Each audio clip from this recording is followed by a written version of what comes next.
Lesson planning can be one of the most time-consuming parts of teaching. They don't teach you how to operate a toaster oven. If you don't have a curriculum, you feel like you have to create everything from scratch. And even if you do have a curriculum, you still spend countless hours online searching for ideas because no curriculum is one size fits all. So today, I'm gonna share my top 5 ways to save time lesson planning without sacrificing the quality of your lessons.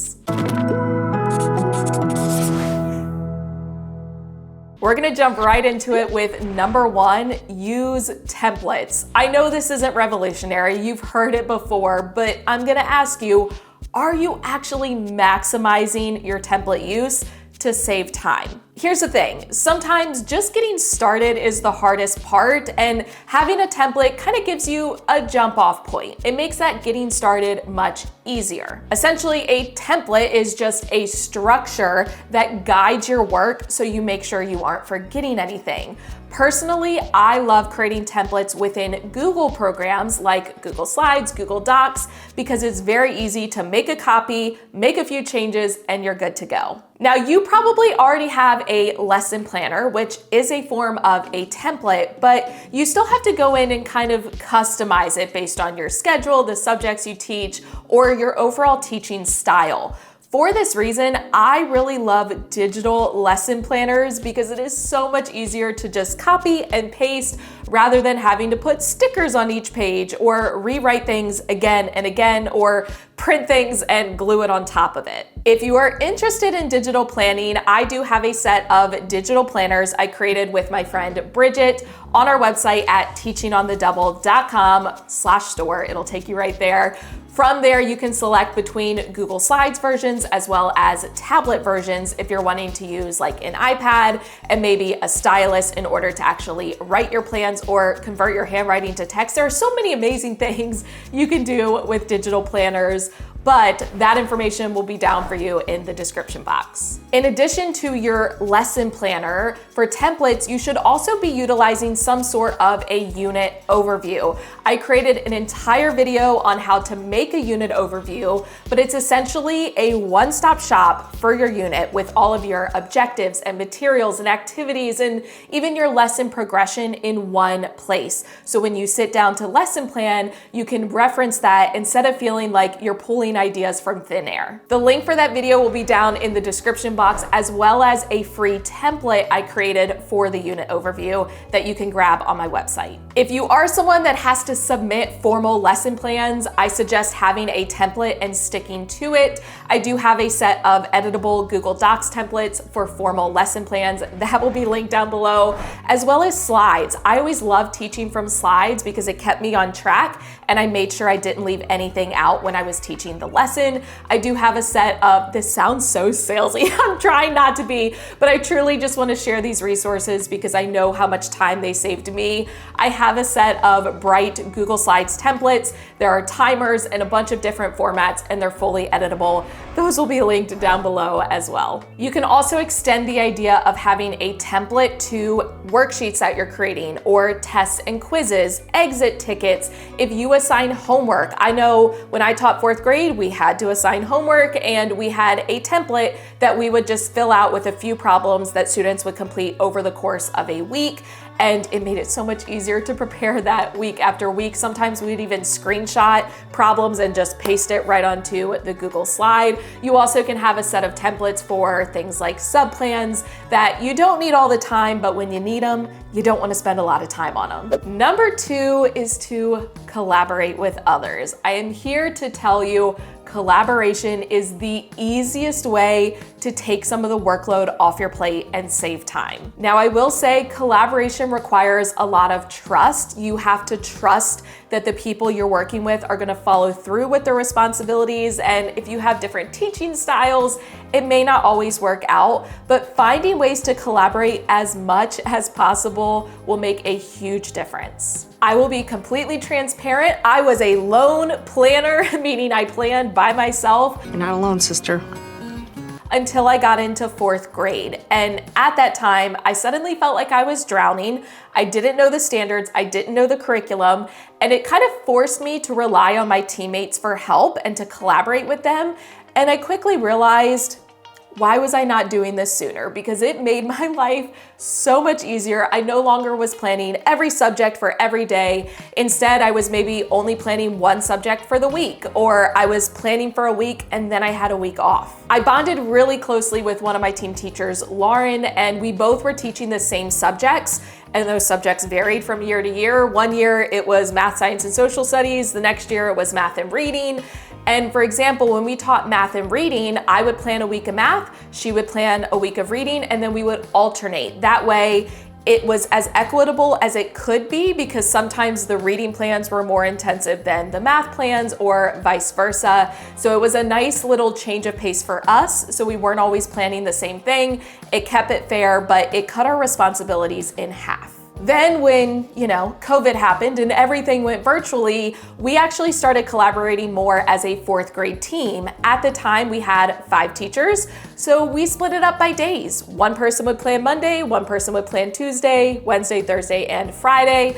That way, we were only planning one day out of the week instead of the entire week. So there are a lot of different ways you can communicate. You could break it up by subject, you could break it up by days or weeks. What's most important is that you clearly communicate the expectations. What does a week of planning look like? Is that person creating slides? Are they printing activities? Are they making enough copies for your entire class? You want to make sure that everyone is on the same page. And then there may be situations where those expectations are not being met. And in those situations, it's really awkward, but you just have to have an honest conversation about it. If you are interested, I do have an entire video on collaboration tips for teachers. It also includes a free collaborative planning template that you can grab on my website. So both of those will be linked down below. Now, if you are the only teacher on your team, or maybe you're the only teacher teaching a specific subject area for your grade level, I understand it makes it a lot harder for you, but it is not impossible. Try to collaborate with teachers from other schools within your district. If you go to district-wide PDs or meetings, try to connect with other teachers. If you don't have that opportunity, try to find teachers online that are teaching the same grade, teaching the same subject area. It may not be a perfect fit, but at least you can bounce ideas off of each other.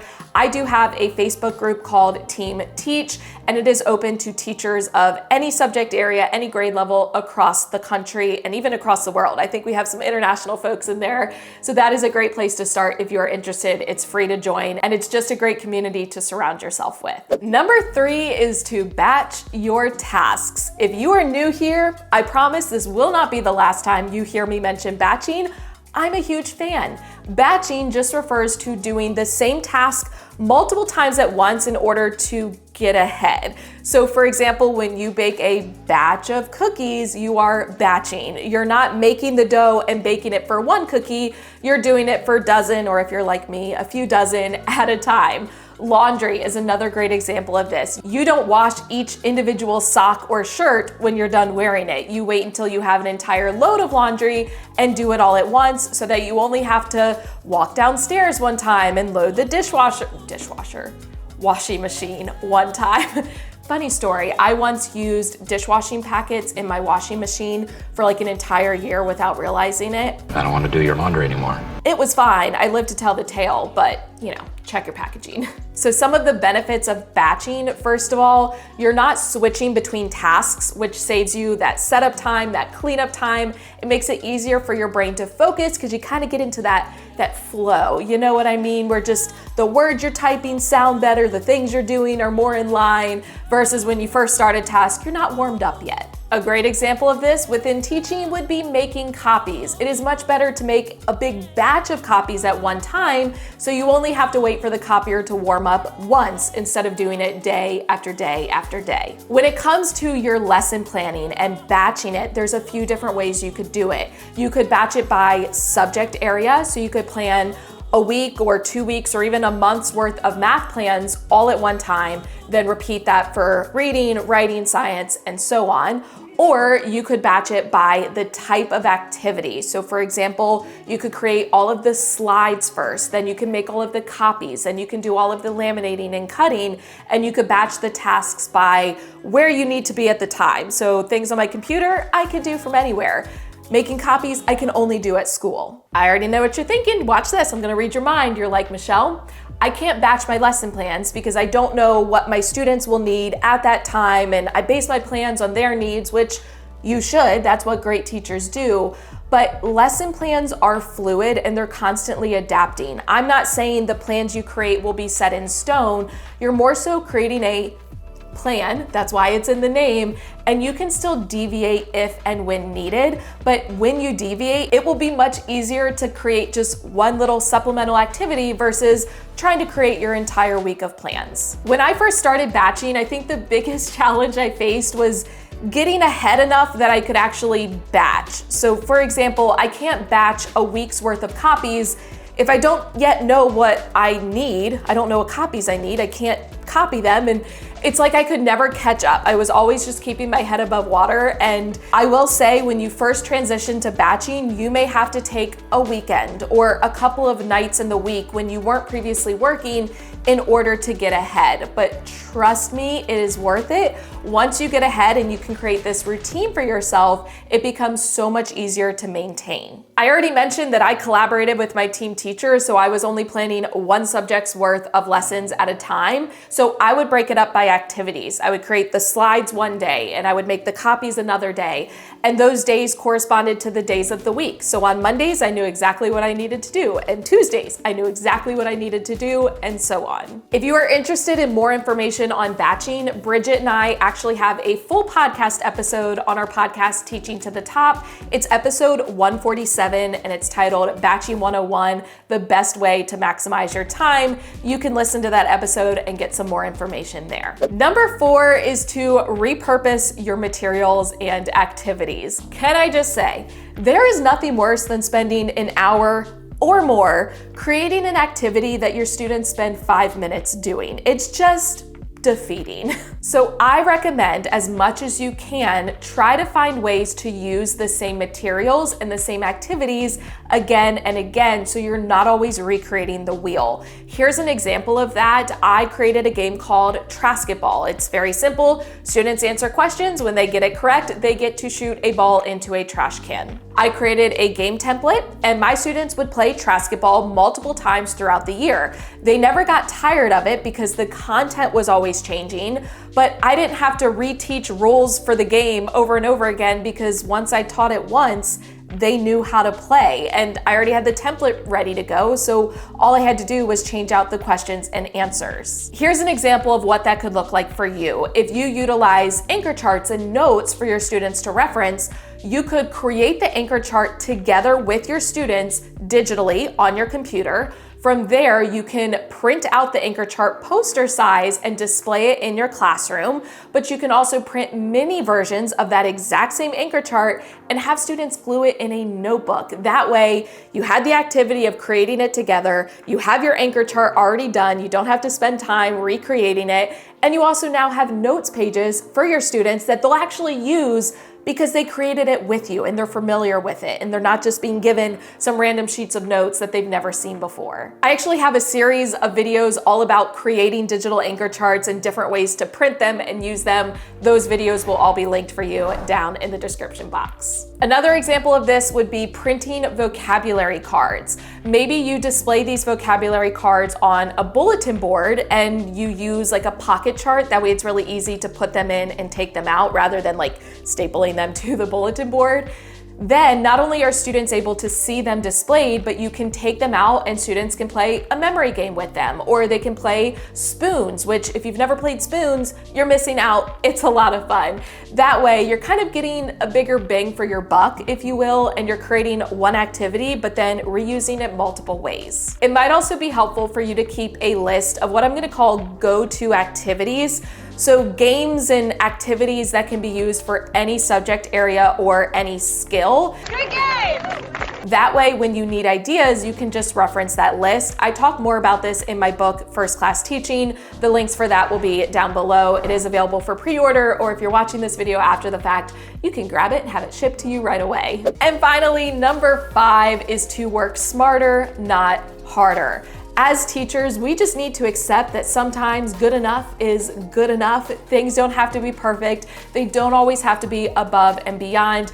from my experience, some of my best lessons were ones that I was just passionate about as a teacher, and my students could feed off of my enthusiasm. So a couple words of warning. Number one, don't waste time recreating the wheel, changing fonts in order to make it look cuter, or changing your template because you think it's not good enough.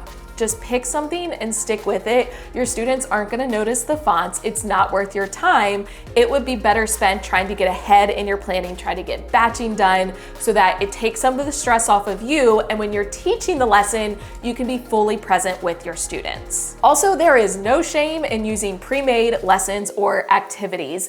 There was this video on YouTube, it was called Hiking the Place Value Chart. It was like a 10-minute video, so a little lengthy, but it taught how to understand moving from one place value to the next better than I could ever explain it. And so I would show that video to my students. It was super cute and entertaining, but at the end of the day, it was a better option than me trying to explain it, and I used that video. But you can also buy things on Teachers Pay Teachers. Obviously, you need to vet the resources because some are better than others, but if you can find a set of pre-made task cards or pre-made exit tickets to save yourself time, that's okay. You can also utilize activities that don't require prep. So something as simple as taking a classroom game that you probably already have for indoor recess, like Connect 4, and just pairing it with a set of problems. So in order to move in the game, students have to answer a question, or having them play rock, paper, scissors. So they go against each other, whoever wins rock, paper, scissors gets to answer a question, and they're racing to the finish. You can also have students submit their own questions for review games. It's a little bit of a higher order thinking skill for students to actually come up with the question and then they have to solve it. But then they get really excited when they see that question incorporated into review games, and it saves you time from having to come up with all the questions yourself. So that is it. Those are my 5 ways to save time lesson planning without sacrificing the quality of your lessons. All of the links that I mentioned in this video, which yes, there were a lot, will be down in the description box for you. If you found this video helpful, please give it a thumbs up and go ahead and hit that subscribe button and notification bell so you don't miss any future videos. As always, thank you for watching. I love you so much. Don't forget to put your positive pants on, and I will catch you in the next one.